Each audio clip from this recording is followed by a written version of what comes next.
Welcome back to Her Rules, Her Rise, where we speak bold truths with sacred love.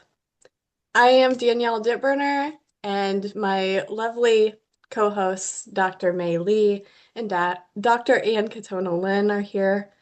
So happy for you guys to be listening in. We have a great topic today. Last session, we talked about being authentic and what that means with leadership. And today's topic is about boundaries and burnout, which again is just an extension of what that really means to be authentic.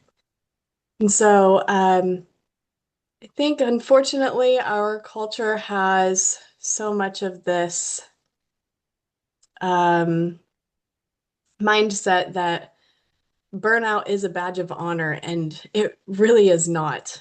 It's a warning sign. Um, so today we're really going to be talking about what pushes women to and beyond their limits as leaders, what lies keep us from really keeping or maintaining boundaries, and really what we can do to reclaim our energy, our joy, our vitality for life. So, I'm just going to jump right into some questions because there's a lot of things today. I want to look at really why do women and women leaders really push past their limits? Mm. And so, Dr. Ann, would you like to start us off with that? Yeah, I think, again, we feel like we have to prove ourselves. We have to be better than others. And I think women especially, we feel like we're competing with each other in some ways for positions or for power. And again, I've had I don't feel that way, though I think that that's kind of a lot of what is happening is that people feel that women specifically feel that we have to go above and beyond. We have to also be everything for everybody. Because if we're not doing it, who's going to do it? And that's our job. So the roles that historically we've had we continue to try to take those on and not and honestly we're kind of doing a disservice to others because we're not allowing them to grow and to kind of make mistakes. I think for me, by the way, one of the key things that caused me to really get into this go, go, go, go, go, go, go was I had undiagnosed ADHD until I was like 45, I think. So Mm. I struggled my whole life. And I definitely, especially in college when I didn't have those boundaries, kind of routines. We think of routines as really they are boundaries. They help us to kind of keep our boundaries once we define what they are. But it's that for me when I went to college, the first part of my college, I did not work. I had too much downtime. It was Mhm. not in a good place when I went moved to California and took a year off and was working three jobs and going to school, I didn't have a choice but to schedule myself more strictly and keep those boundaries. Again, I didn't know what I was doing at the time, but I realized that I did better when I was booked, when I had deadlines, when I had that pressure. And I think that's something that women feel more pressure. We're more in tune to pressure, because we're more empaths. Not, again, not all, though I think that's a big piece of why, there's some reasons why I think why women push past their limits. Mhm. Yeah, I'm kind of hearing like this underlying tone of being more in touch with emotions, which kind of like that's where that pressure comes from of feeling like we have to be it all. We have to do it all. Mhm. We have to be super women. Yeah. And that's a social, it's not just our internal Yeah. sensitivity. It's socially Mhm. we've continued to do that. Yeah. Almost like there's um that role of the caretaker Mm. that women traditionally have always had. and then bringing that into more of this corporate environment, leadership of like, oh, we have to be caretakers. And so that means that we have to do all of these things for everybody, Mhm. which then just Yeah. leads to more burnout. And I think we also don't want to be a bother to others. I know that's a big piece for me. Yeah. I always felt like I was a pain in the butt because, again, I'm the youngest of seven. So I, you know, I think that that's a piece of it. We don't want to bother others. We feel like we need to do stuff on our own. Mhm. And that obviously is not a good idea. Yeah. So, What about you, May? Yeah, totally agree with both of you. It's first of all, yeah, the caretaker, mother, nurturer. I mean, how do you say no, right? When you have a family that's demanding of you, a child that's Mhm. crying, you can't. mhm, So, I'm also sort of like I'm a kind person and I'm like a giver, so it comes naturally for me to help people, make people's lives better, soothe them. That makes me feel good. mhm, Mhm. um, which is great if you're a mom and, you know, in the family situation or taking care of your elderly parents. That all came very naturally to me and I really enjoyed it. However, there comes a point where you need to step back and give yourself some balance. mhm, Yeah. And that's when saying no or drawing boundaries is so difficult. Like if I said no to my mother, you know, for a request, it was a downright, you know, rebellious, Mhm. you know, rude, I'm being difficult, Selfish. right? Yeah, Yeah. difficult. So you carry that into the workplace, and my goodness, you know, when work gets demanding, your team players need you. You get accolades for always helping and being there. If you say no, like I think it looks bad. Um, Mhm. unless you're super, super like overwhelmed, they go, "Oh, I think she's got too much on her plate." But then somebody else has to say that. You can't say that. Mhm. And then we're already pushed past that point. We're So, already pushed past that point. yeah. Yeah. And as both of you said, we just go into like overdrive. We keep trying to prove, you know, it's that martyr syndrome. We can do it, we can do it, or just get past this deadline. Mhm. Um, then you get to a point where you're not going to be healthy anymore. You're not able to handle it. And you're like asking yourself, why can't I handle that? You know, it's just this downward spiral. So you Yeah. got to be really in tune with yourself. Mhm. Um, and just to add to that, you know, asking for vacation time is also very difficult for me. Mhm. So Mhm. I'm used to just work, work, work. And if you ask for vacation time, you feel like you're slacking.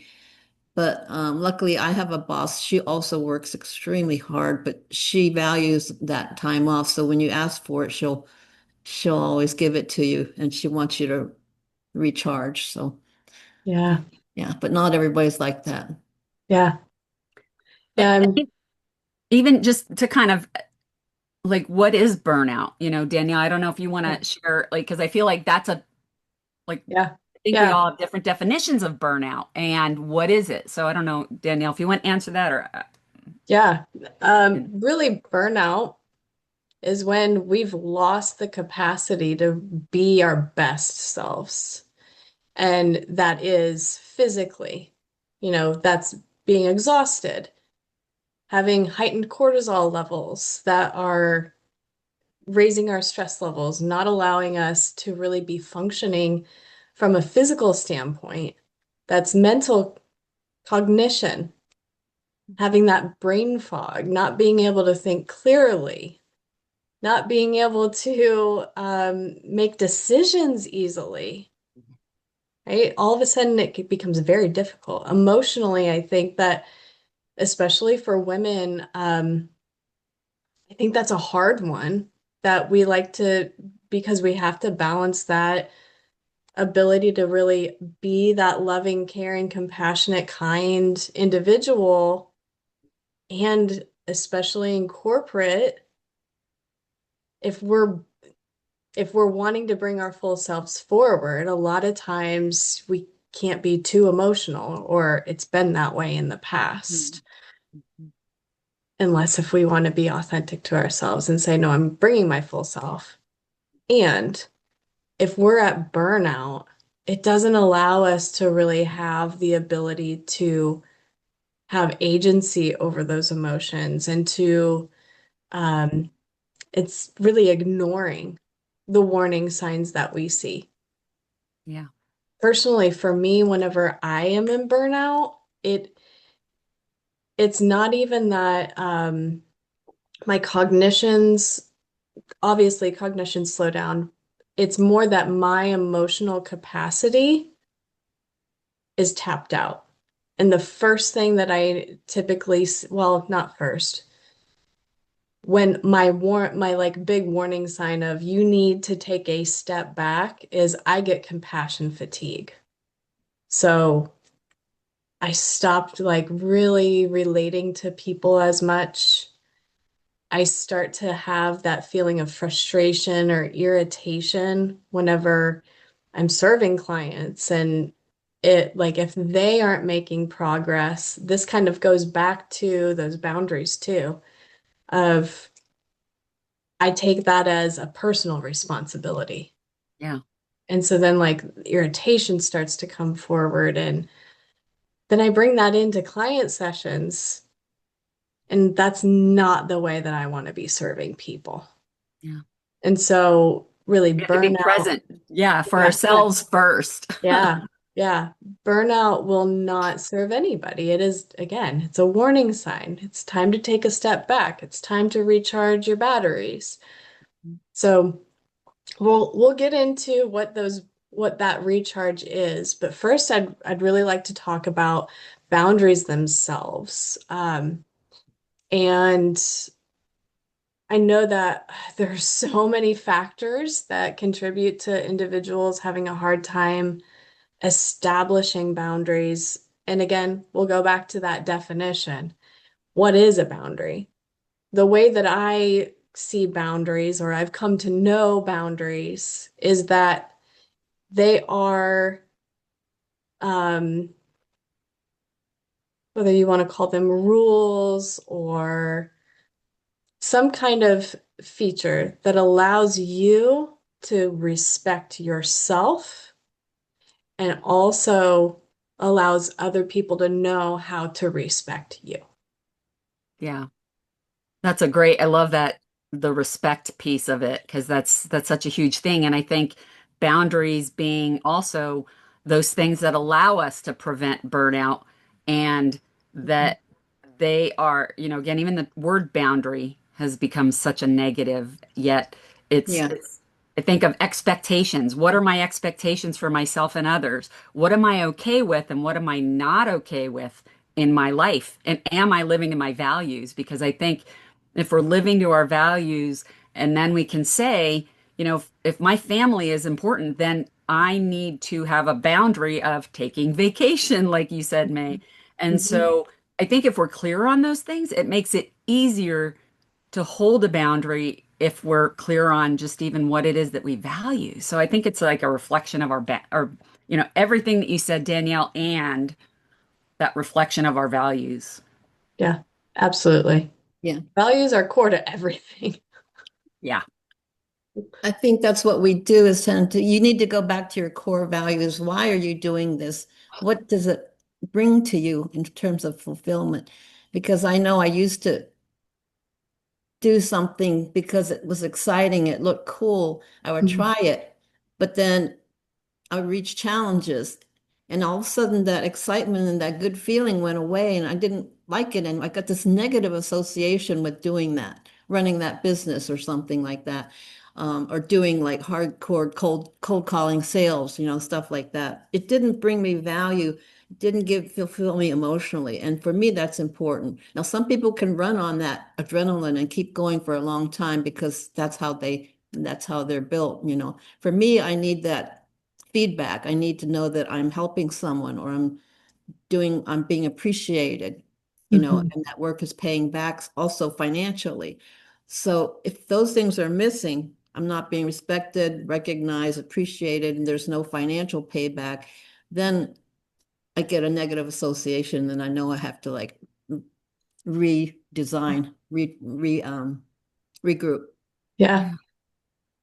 Yeah. I'm hearing like this theme of if we don't have boundaries in place, then we're not connected to our authenticity. Exactly. And then we end up having this burnout. And then we are just in this cycle where we're having to utilize so much more energy and time to just get back to a neutral state.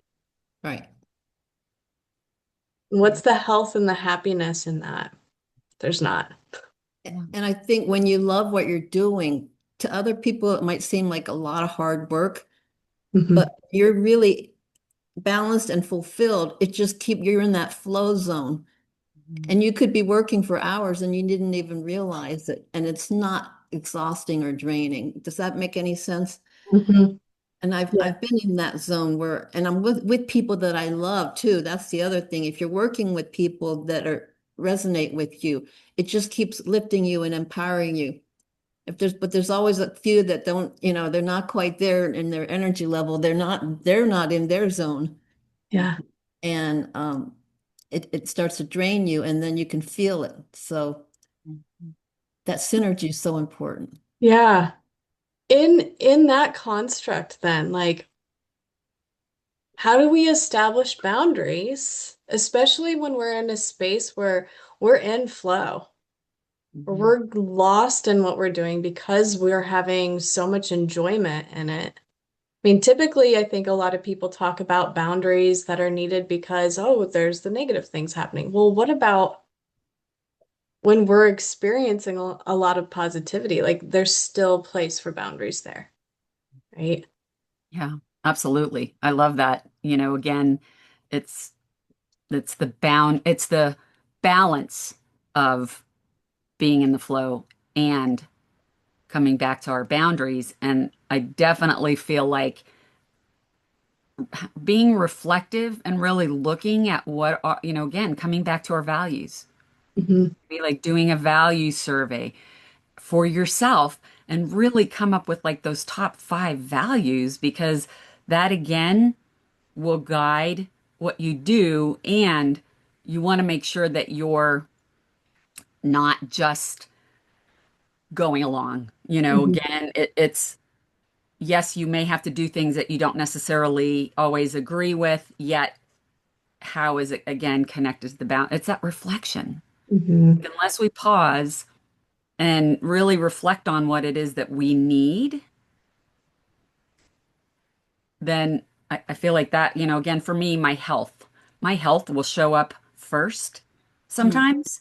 And I Yeah. don't necessarily, so like recently I've had some pain in my chest and um, I realized that I have, so several years ago, I was actually diagnosed with a hiatal hernia and I didn't, I'm really good about going to the doctor, yet this one specifically, it's like, oh, all of a sudden it's those symptoms come up, or, again, those indicators that something's happening. It's like, okay, I've got to stop and talk to a doctor. So I actually have a doctor's appointment this afternoon. So it works out great. And Wonderful.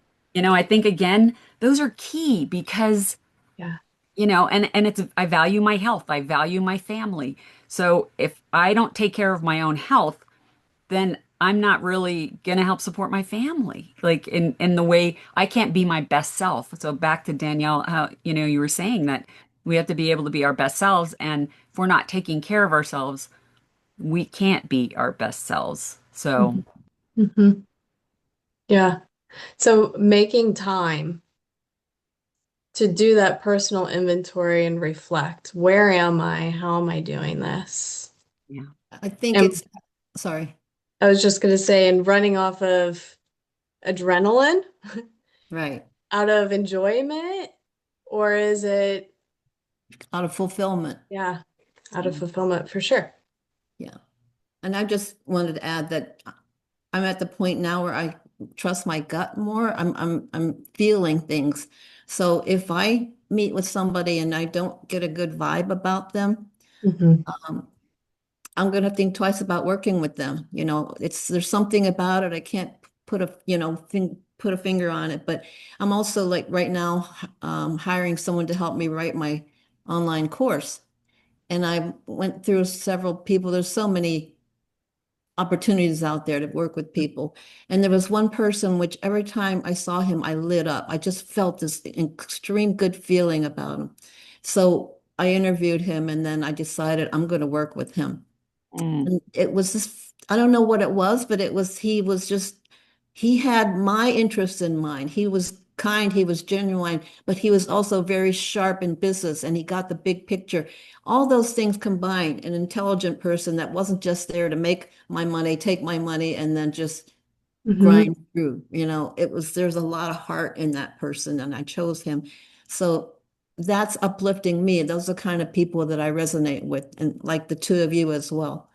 Yeah. Yeah. It's Combination of everything, right? yeah, it's that value alignment. Yes. That And value collective. alignment, then it's like, and the energy of that person, The right? inner, and then the heart, they come from Hmm. their heart, but they're also Hmm. very business minded, very sharp, and Yeah.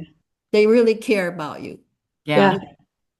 And I think, the collective, like we talked about the three of us, and I know when I am connected with other women and we can all be authentic with each other, that empowers me to Yeah. be able to be more authentic in situations that I may not necessarily always feel as comfortable. Like the two of you and your support for me, as well as like other key women. And, again, obviously, and I have support from men as well. It's just that I think because women, we have that understanding of our social upbringing that I think that we can all reflect and we just have so many similar things. And so I think that's huge. Like that community, having a community is huge. Hmm. So Hmm. Yeah. So a couple things that I want to just kind of like reflect with that especially I'm just going to say it. It does kind of split men and women apart, however you identify. It's not about splitting us apart. I'm just looking at it is so crucial for us to be in community with the genders that we identify with because of that social construct, because of similar challenges that we've come up across. And it's so important for men to have their men circles and for women to have their women circles for that purpose. Because whenever I'm in community with women, I can be a little bit more straightforward, I think, with the experience that I'm having because I don't have to explain myself so much. And then I can also be held accountable. The other women in my life make sure that I don't fall down. And that's also another part of boundaries and burnout is yeah, making sure that I'm having those people so that Absolutely. I'm staying at a level that is authentic. yeah. Danielle, I love what you said about holding accountability because that I feel like is a huge piece of this. Because a lot of times, if we are afraid to share any mistakes, I've shared that I made a mistake with some finances, and you all, because you held me in respect and you know what my values are, you both were able to really help hold me accountable and Mhm. not it wasn't feeling like it was shaming. It was, all right, what are you gonna do? Like how can you repair? Like that to me. So when you shared that really struck me because you all have done that for me. And I think that helps us be able to move forward. Yeah. So Yeah. And I think as far as men go nowadays, the men are evolving too, Mhm. slowly. And I've seen some great YouTube channel influencers, men who are talking deeply about how to relate to women, and how to relate to themselves, to each Mhm. other. So I've met some men recently that are very strong, but also very in tune with emotions, and they go out of their way to understand what women are, where they're coming from. And I really appreciate that because Yeah. they could Yeah. be changing the paradigm as well for men. Yeah. Agreed. I have so many wonderful male clients. I have wonderful male friends that, yes, Mhm. And they I don't think we show. should encourage Yeah. that dialogue between the Mhm. two Agree. Yeah. genders. Yeah. Yeah. Yeah. Yeah. And it doesn't have to be so polarized as it used to be. Yeah. Yeah, we Absolutely. need to normalize those conversations. Yeah. And I Yeah. know, like for Mark and I, we definitely, um, he's very in tune to his emotions in so many ways. And so, Mhm. They have yeah, them, believe it or not. yeah, they do. And we can help them process, and yeah, it's Yeah. And be safe mhm. talking about it because Yeah. it's hard for them. Hard. Everything is give and take, right? We complement each other in so Yes. many ways. You polish each other. Yeah. Ex- Yeah. Okay. So when thinking of rewriting the script with burnout and boundaries, what is, yeah, what is the one thing that has helped each of you in being able to switch that script? Mm.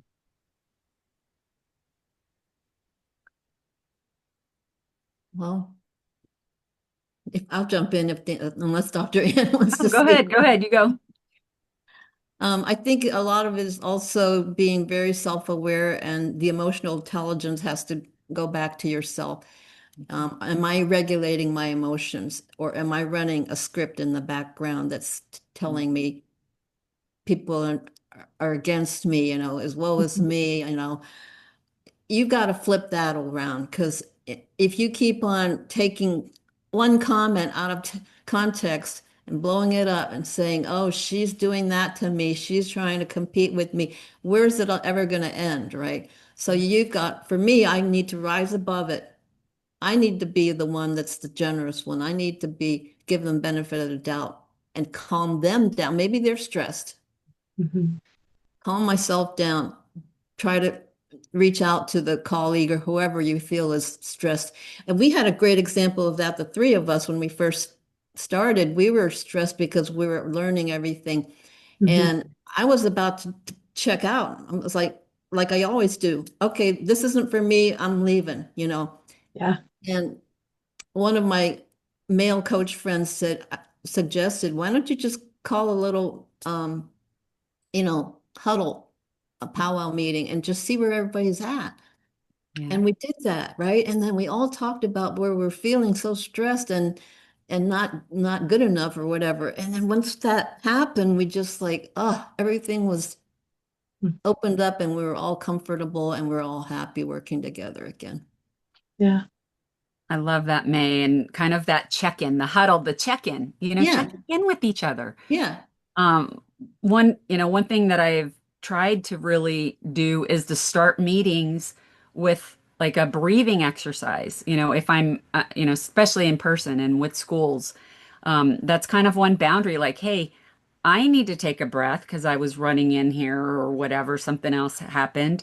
And I invite you to come along with me. And, if you want to do a few deep breaths and stand up and stretch, whatever those things are. And that boundary helps to make meetings and other things so much better. It's like, again, those pivotal things. But that checking in, May, like you said, that's such a huge piece. Yeah. Um, with us being able to check in with ourselves, because when we're checking in with each other, it's forcing us to check in with ourselves, Yeah. And bring that wall down, Yeah. that Yeah. I'm just great, everything's perfect, and I'm gonna just leave this group. Yeah, keep going. You You're on know, autopilot. I'm not Yeah. gonna tell them what I feel. and saying, "Hey, I'm really struggling with this," Yeah. and Yeah. that's okay. We gotta keep going and not always giving up. I think sometimes it is easy to say, I need to get out of this. Yeah. And it's kind of like we do have to check in with ourselves. It's like, okay, is it time to move? Or do I need to kind of stick with this a little bit longer? Like, and we Yeah. have to make a commitment to ourselves, say, I'm going to Mhm. stick with this a little bit longer because it really does align with my values. And, you know, but defining what is that pivot point, which again leads us to next week's topic. Mhm. Mhm. Yeah. You Um, know, when I think of boundaries and burnout, the biggest thing is, yes, that check-in. And when I'm noticing myself like leaning in to people's conversations, or especially whenever I'm coaching, I'm noticing that like my body, that's one of my cues of like you're doing too much of the work. You're getting into this too much. Mm. And that need of like, oh, maybe this isn't right for me when I know that it's aligned with my values. Hmm. That's another one of those just kind of caution flags that says, hey, you need to take a step back for you. Yeah. You need more rest. You need to be creating more, because that's Yeah. another thing that I used to put off a lot. Yeah. Um, and then on more of the collective side, what's really important that I've started to do is create something of that's like rules of engagement. So, what's the intention of why we're meeting here, whether it be today or long term? How do we want our communication to flow? What are the things that we need to be mindful of and respectful of with others? Where's some of our vulnerabilities so that we can show up and be accountable for one another? Those are great things that really allow for buy-in for the collective, whether it be two people, whether it be an entire organization, whatever that may be. And I find that that really allows the space to prime for trust. Mhm. So those are some of the things that I've learned and that I kind of incorporate. So I know that we are getting close to time. I'd like to ask, what's one boundary um, that each of you are currently kind of working towards, to be able to protect your energy? yeah.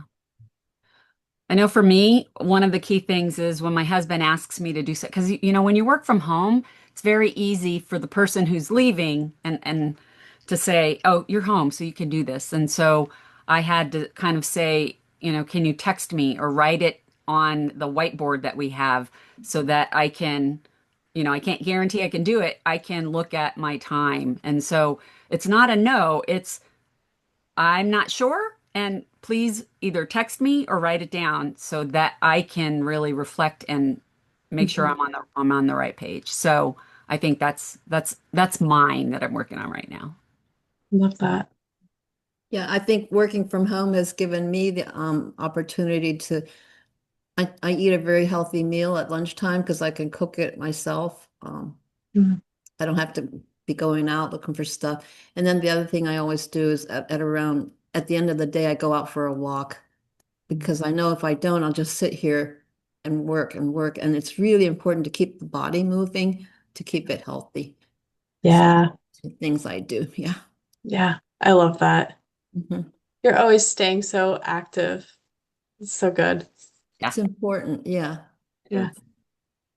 The boundary that I'm working on is how many hours am I creating every week? If I haven't created at least 3 or 4 hours, that can be in different time chunks. Wow. I just feel really depleted. I feel like I haven't refilled my cup. Yeah. Mhm. So that's the one that where I'm keeping space and holding space in a sacred way. And Yeah, that's with your those are partner, so right? huge because that's so much of who you are. Your creativity is Yeah. so much of who And you're you are. talking about art, right, Daniel? Yeah. Yeah. Yeah. Yeah. The physical and the visual. Yeah. Hmm. Absolutely. It's like mind, body, and spirit, all of the things all at once. Okay, so thank you everybody who's listening in. Um, I would just invite you to do a personal inventory for yourself and really look at where are some ways that you could be enhancing your life by utilizing boundaries that really serve you.